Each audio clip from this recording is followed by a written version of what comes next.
Hello my dear students, welcome back to learn easily channel. ಈ ಒಂದು ವಿಡಿಯೋದಲ್ಲಿ ನಾವು ಡಾಕ್ಟರ್ BR ಅಂಬೇಡ್ಕರ್ ಅವರ ಒಂದು ಸ್ಪೀಚ್ನಲ್ಲಿ who can be called a great man, ಈ ಒಂದು ಸ್ಪೀಚ್ನ ಕನ್ನಡದ ಸರಳವಾದಂತಹ ಒಂದು ಸಾರಾಂಶವನ್ನು ನೋಡೋಣ.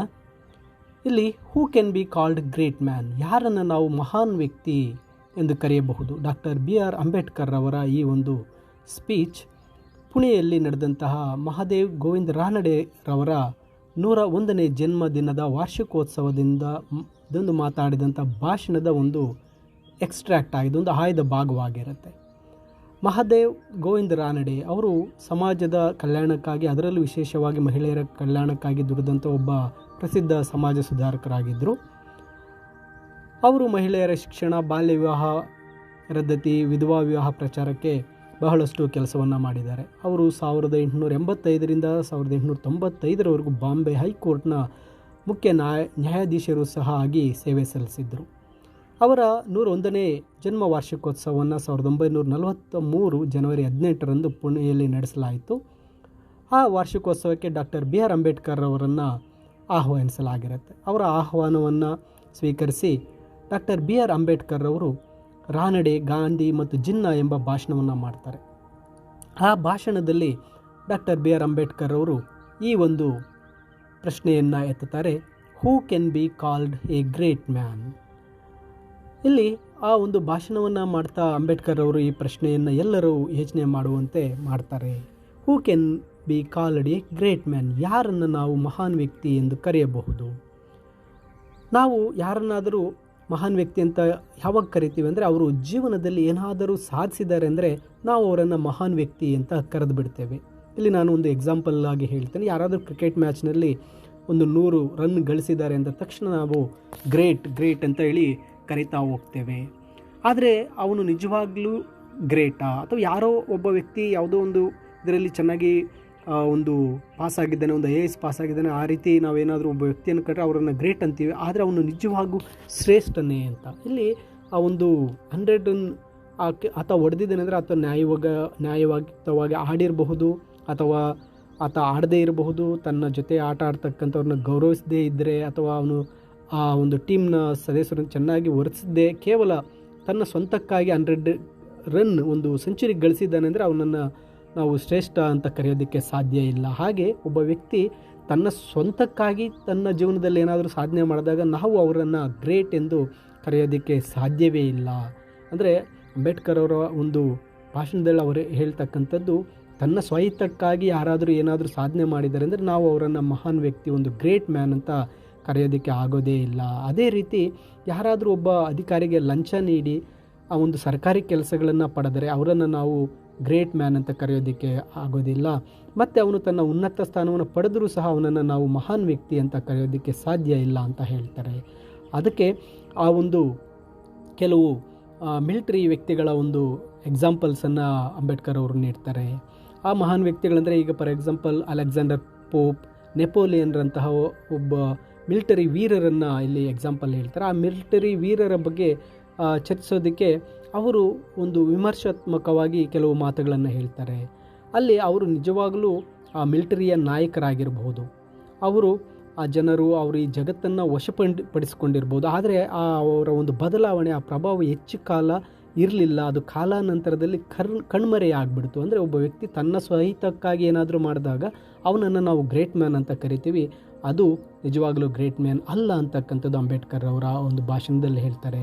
ಯಾವುದೇ ಒಬ್ಬ ವ್ಯಕ್ತಿಯನ್ನು ನಾವು ಗ್ರೇಟ್ ಮ್ಯಾನ್ ಅಂತ ಕರಿಬೇಕಾದ್ರೆ ಅವನಲ್ಲಿ ಕೆಲವು ವಿಷಯಗಳಿರಬೇಕು, ಕೆಲವು ಒಂದು ಗುಣಗಳು ಇರಬೇಕು ಅಂತ ಹೇಳ್ತಾರೆ. ಅದರಲ್ಲಿ ಬುದ್ಧಿಶಕ್ತಿ ಇರಬೇಕು, ಅದರಲ್ಲಿ ನೀವು ಪ್ರಾಮಾಣಿಕತೆಯನ್ನು ಹೊಂದಿರಬೇಕು, ಆ ಬೌದ್ಧಿಕತೆ ಮತ್ತು ವಿವೇಕ ಅಂತಕ್ಕಂಥವನ್ನು ಹೊಂದಿರಬೇಕಾಗಿರುತ್ತೆ.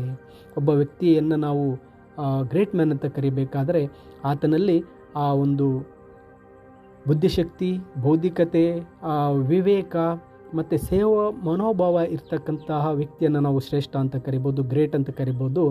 ಅದನ್ನು ಇವು ಹೊಂದಿಲ್ಲದೆ ನೀವು ಬೇರೆ ಯಾವುದೇ ಯಶಸ್ಸನ್ನು ಕಂಡರೂ ಸಹ ಅವರನ್ನು ನಾವು ಗ್ರೇಟ್ ಮ್ಯಾನ್ ಅಂತ ಕರೆಯೋದಕ್ಕೆ ಸಾಧ್ಯ ಇಲ್ಲ ಅಂತ ಹೇಳ್ತಾರೆ. ಆದ್ದರಿಂದ ಯಾವುದೇ ವ್ಯಕ್ತಿಯನ್ನು ಒಬ್ಬ ಶ್ರೇಷ್ಠರನ್ನಾಗಿ ಮಾಡಲು ಪ್ರಾಮಾಣಿಕತೆಯ ಜೊತೆಗೆ ಬುದ್ಧಿಶಕ್ತಿ ಹೊಂದಿರುವುದು ಮತ್ತು ಸ್ವಲ್ಪ ವಿವೇಕವನ್ನು ಪಡೆಯುವುದು ಸಹ ಮುಖ್ಯವಾಗಿದೆ ಅಂತೇಳಿ ಡಾಕ್ಟರ್ ಬಿ ಆರ್ ಅಂಬೇಡ್ಕರ್ ಹೇಳ್ತಾರೆ.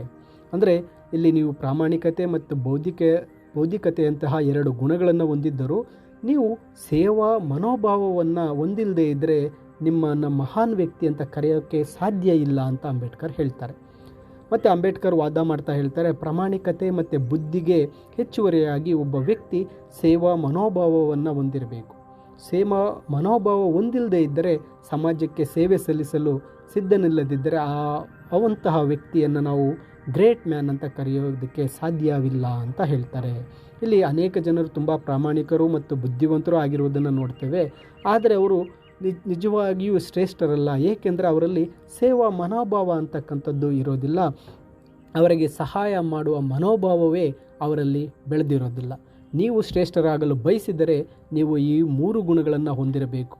ಮೊದಲನೇದಾಗಿ ಪ್ರಾಮಾಣಿಕತೆ ಇರಬೇಕು, ಬೌದ್ಧಿಕತೆ ಅಥವಾ ವಿವೇಕವನ್ನು ಹೊಂದಿರಬೇಕು, ಮತ್ತು ಸಮಾಜಕ್ಕೆ ಸೇವೆ ಸಲ್ಲಿಸುವ ಒಂದು ಮನೋಭಾವ ನಿಮ್ಮಲ್ಲಿದ್ದರೆ ಮಾತ್ರ ನಿಮ್ಮನ್ನು ಗ್ರೇಟ್ ಮ್ಯಾನ್ ಅಂತ ಕರೆಯೋದಕ್ಕೆ ಸಾಧ್ಯ ಆಗುತ್ತೆ ಅಂತ ಹೇಳ್ತಾರೆ. ನಮ್ಮ ಜಗತ್ತಿನ ಇತಿಹಾಸದಲ್ಲಿ ಪ್ರಾಮಾಣಿಕರಾಗಿದ್ದ ಬುದ್ಧಿವಂತರಾಗಿದ್ದ ಮತ್ತು ಸೇವಾ ಮನೋಭಾವರಾಗಿದ್ದ ಅನೇಕ ನಾಯಕರಿದ್ದಾರೆ. ಅವರಿಂದ ನಾವು ಸ್ವಲ್ಪ ಸ್ಫೂರ್ತಿಯನ್ನು ಪಡೆಯಬಹುದು, ನಾವು ಸಹ ಶ್ರೇಷ್ಠರಾಗಬಹುದು ಅಂತ ತಮ್ಮ ಸ್ಪೀಚಲ್ಲಿ ಹೇಳ್ತಾ, ಕೇವಲ ಭೂತಕಾಲದಲ್ಲಿ ಅಂದರೆ ಗತಕಾಲದಲ್ಲಿ ಮಾತ್ರವಲ್ಲ, ವರ್ತಮಾನದಲ್ಲೂ ಈ 3 ಗುಣಗಳನ್ನೊಳಗಂಟ ಶ್ರೇಷ್ಠ ವ್ಯಕ್ತಿಗಳನ್ನು ನಾವು ಕಾಣ್ತೇವೆ. ಪ್ರಾಮಾಣಿಕತೆ, ಬುದ್ಧಿವಂತಿಕೆ ಮತ್ತು ಸೇವಾ ಮನೋಭಾವ ಇರ್ತಕ್ಕಂಥ ಶ್ರೇಷ್ಠ ವ್ಯಕ್ತಿಗಳನ್ನು ಕಾಣ್ತೇವೆ. ಈ ಗುಣಗಳನ್ನೊಳಗೊಂಡ ವ್ಯಕ್ತಿಗಳು ನಮಗೆ ಸಿಗ್ತಾರೆ. ಅವರಿಂದ ನಾವು ಸ್ಫೂರ್ತಿಯನ್ನು ಪಡೆಯಬೇಕು, ನಾವು ಅವರಂತೆ ಆಗಬೇಕು ಅಂತ ಹೇಳ್ತಾರೆ. ನಾವು ಆ ಸ್ಫೂರ್ತಿಯನ್ನು ಪಡೆಯೋಣ, ನಾವು ಸಹ ಶ್ರೇಷ್ಠರಾಗೋಣ ಅಂತ ಹೇಳಿ ಡಾಕ್ಟರ್ ಬಿ ಆರ್ ಅಂಬೇಡ್ಕರ್ ಹೇಳ್ತಾರೆ. ಮಹಾನ್ ವ್ಯಕ್ತಿ ಅಥವಾ ಮಹಾನ್ ಮಹಿಳೆಯಾಗಲು ಈ ಒಂದು ಅದ್ಭುತವಾದಂಥ 3 ಸೂತ್ರಗಳನ್ನು ಅಂಬೇಡ್ಕರ್ ಅವರು ತಿಳಿಸ್ಕೊಡ್ತಾರೆ.